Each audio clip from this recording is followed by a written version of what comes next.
Take a look at this. On one side of the bay, you have the Port of Piraeus. It is the jewel of the Mediterranean. It's efficient, it's massive, and it is the fifth largest container port in all of Europe. Every single day, thousands of containers filled with electronics, cars, and raw materials pass through here, feeding the European economy. But there's a catch. The United States doesn't own it. Greece doesn't really control it either. Piraeus is owned, operated, and dominated by COSCO, the state-owned shipping giant of the People's Republic of China. Now, cut to just 12 miles down the coast. Welcome to Elefsina. It looks like a graveyard. Rotted hulls of ships bob in the water. Abandoned factories loom over the skyline like concrete ghosts.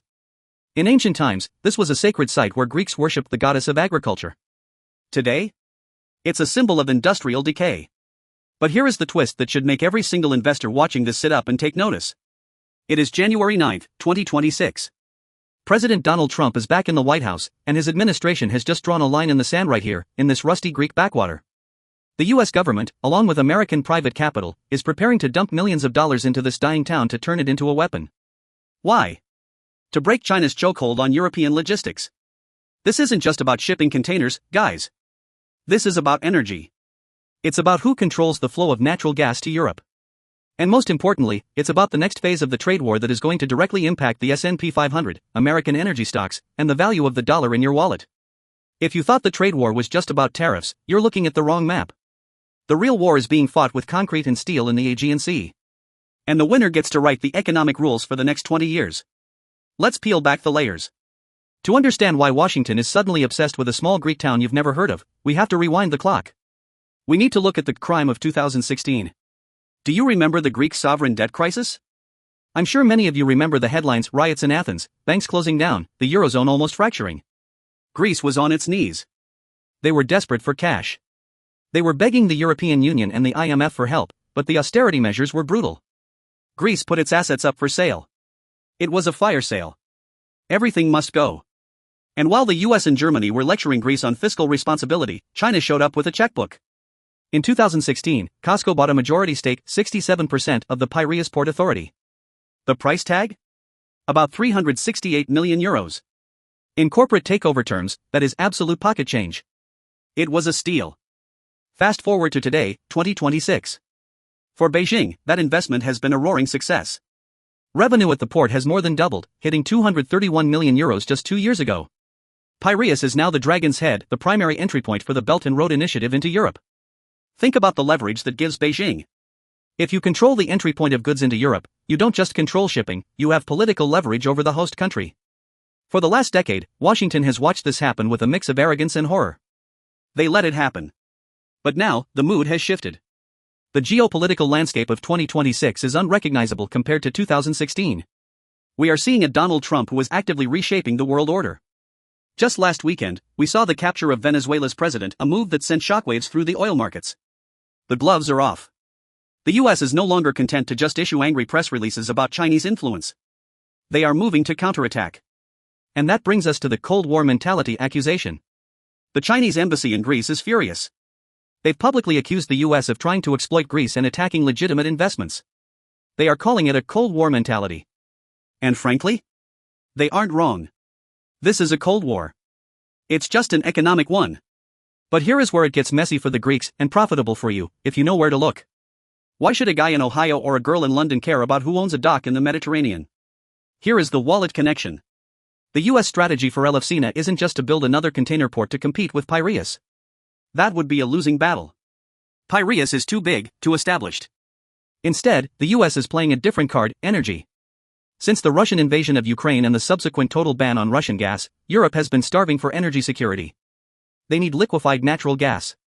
And guess who is the world's biggest exporter of LNG? The United States of America. The plan for Elefsina, and the broader Greek strategy, is to turn Greece into a transit hub for American energy. Look at the deals being signed. In November 2025, a subsidiary of the Greek state gas supplier signed a massive 20-year deal with American firm Venture Global Incorporated starting in 2030. Just before that, they signed a deal to pipe US LNG directly into Ukraine via Greece. This is the play. The US wants to use Elefsina and other ports like Alexandroupolis to offload American gas, pump it north, and keep Europe's lights on, effectively cutting Russia out of the equation forever and diluting China's influence on the logistics side. This is why you need to be watching US energy infrastructure stocks. Companies involved in LNG transport, liquefaction, and terminal construction are sitting at the intersection of U.S. foreign policy and global demand. When the U.S. government backs a project like this, they aren't just sending diplomats, they are sending guaranteed contracts. The U.S. Development Finance Corporation, think of them as the bank account for American foreign policy, already dropped a $125 million loan to rehabilitate the Elefsina shipyards. That is seed money. The real capital flows come later. Ambassador Kimberly Guilfoyle, Trump's newly minted envoy to Athens, hasn't been subtle about this. In a recent interview with Greek TV, she explicitly said the goal is to counterbalance against the Chinese influence. She wants American infrastructure on the ground. She wants American gas in the pipes. And she wants American companies cashing the checks. To really understand the gravity of this, we have to look at history. Wall Street has a short memory, but geopolitics has a very long one. Greece has always been the frontier. After World War II, Greece was the first battleground of the Cold War. The country was torn apart by a civil war between communists and Western-backed forces. In 1947, President Harry Truman announced the Truman Doctrine, pouring money and military aid into Greece to stop it from falling to the Soviets. He famously said, "It must be the policy of the United States to support free peoples who are resisting attempted subjugation." Fast forward 80 years to 2026. Replace Soviets with Beijing. Replace tanks with container ships and LNG terminals. The playbook is exactly the same. The US already has a massive military footprint in Suda Bay on the island of Crete. But military bases aren't enough in the 21st century. You need economic bases. The fear in Washington, and this is a fear shared by Pentagon strategists and Wall Street risk analysts, is that if China controls the ports, they control the supply chain. And if they control the supply chain, they can choke off Europe whenever they want. Imagine a scenario: China invades Taiwan. The US imposes sanctions. China retaliates by freezing operations at Piraeus, delaying critical shipments to Europe. The European economy grinds to a halt. Inflation spikes. The euro crashes. This isn't science fiction. We saw what a single stuck ship in the Suez Canal did to global inflation in 2021. Now imagine a deliberate blockade disguised as logistical issues. That is why the US is desperate to build Elefsina. It's an insurance policy. It's a backup drive for the European economy. Now, I know what you're thinking. Great, the US builds a port, sells gas, stocks go up. Easy money, right? Not so fast. This is where we have to put on our risk management hats. Because this project is facing some serious headwinds. First of all, logistics. Elefsina right now is a mess. It handles bulk cargo, think coal and grain, not the shiny containers that Piraeus handles. Converting a bulk port and a shipyard into a modern logistics hub is a nightmare of engineering. There is also the issue of connectivity. You can build the best port in the world, but if the roads leading out of it are clogged, it's useless. Locals are already furious. Manolis Apokoroniotakis, a local pensioner, told reporters that a drive that used to take 5 minutes now takes half an hour. The area is choked with traffic from the nearby Hellenic Energy refinery. If you dump a massive new cargo terminal there, the local infrastructure might collapse. And in Greece, local opposition can kill projects dead. Secondly, the Greek tightrope. Prime Minister Kyriakos Mitsotakis is a smart guy. He's managed to pull the Greek economy out of the gutter. Unemployment is falling, and Greece is actually outperforming many other European economies right now. But he is walking a razor's edge. He cannot afford to anger China. Beijing holds the keys to Piraeus, which is a huge chunk of Greece's GDP.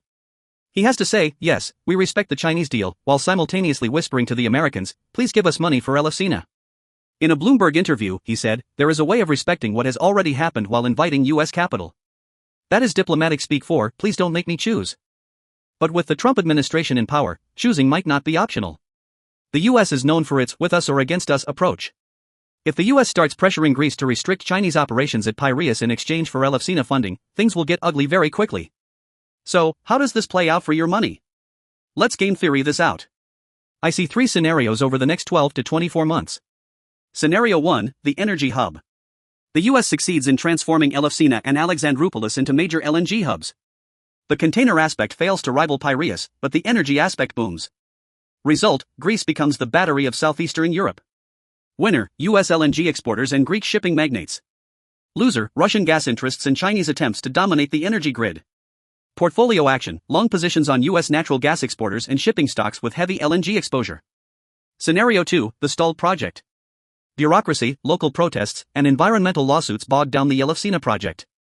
The US ambassador makes loud speeches, but the ground doesn't break. China continues to optimize Piraeus, cementing its dominance. Result, wasted capital and a diplomatic embarrassment for the US. Winner, COSCO and Chinese state influence. Portfolio action, caution on Greek ETFs. The growth story of Greece might hit a ceiling if they can't diversify their infrastructure. Scenario 3, the trade war escalation. Trump imposes sanctions on Chinese state-owned enterprises operating in NATO countries. This puts Piraeus directly in the crosshairs. China retaliates by dumping European debt or freezing trade. Result, chaos. Supply chain disruptions in the Mediterranean. Winner, defense stocks as tensions rise. Loser, the euro, European manufacturing stocks, and global stability. Portfolio action, safe havens. Gold, US treasuries, and cash. There is a poetic irony here that we shouldn't miss. Thousands of years ago, Elefsina was the home of the Eleusinian mysteries. People traveled from all over the known world to be initiated into secret rituals for Demeter and Persephone. They were promised spiritual enlightenment and a better afterlife. Today, the pilgrims are different. They don't wear robes, they wear suits. They don't come from Athens, they come from Washington and Beijing. And they aren't looking for spiritual enlightenment, they are looking for geopolitical dominance. The magazine Monocle recently called Elefsina a model for post-industrial outposts. That's a nice way of saying it's a place trying to figure out what it is after the factories close. But make no mistake. This rusty town is now the front line. The US ambassador calls the Chinese ownership of Piraeus unfortunate and insidious. The Chinese embassy calls the US actions Cold War mentality. When rhetoric gets this hot, capital usually gets scared. But smart capital? Smart capital looks for the opportunity in the chaos. Here is the bottom line. The world is fragmenting. We are moving away from the era of global free trade and into an era of friendshoring and strategic competition. The US government is willing to spend billions to ensure that critical infrastructure in Europe is not solely in the hands of its greatest rival. Whether the Elefsina project succeeds or fails technically is almost irrelevant. The fact that the money is flowing proves the shift in strategy. As an investor, you need to stop looking at companies in a vacuum. You cannot just look at a balance sheet anymore. You have to look at the map. Is your supply chain dependent on a Chinese-owned port? Is your energy company backed by US foreign policy? Are your assets in a country caught in the crossfire? Greece is recovering. It's vibrant. It's an exciting emerging market in Europe. But it is also the rope in a tug-of-war between two elephants. And when elephants fight, it's the grass that gets trampled. Keep your eyes on the Aegean Sea. The next financial shock might not come from Wall Street or the City of London. It might come from a rusty dock in a small Greek town. Outro, if you want to know which specific US energy stocks stand to benefit from the European LNG boom, check out the link in the description for my deep dive newsletter. I break down the tickers and the timelines. And if you enjoyed this investigation into the hidden economics of the new Cold War, smash that like button and subscribe. It tells the algorithm that you want more than just surface level news. I'll see you in the next one. Watch your portfolio.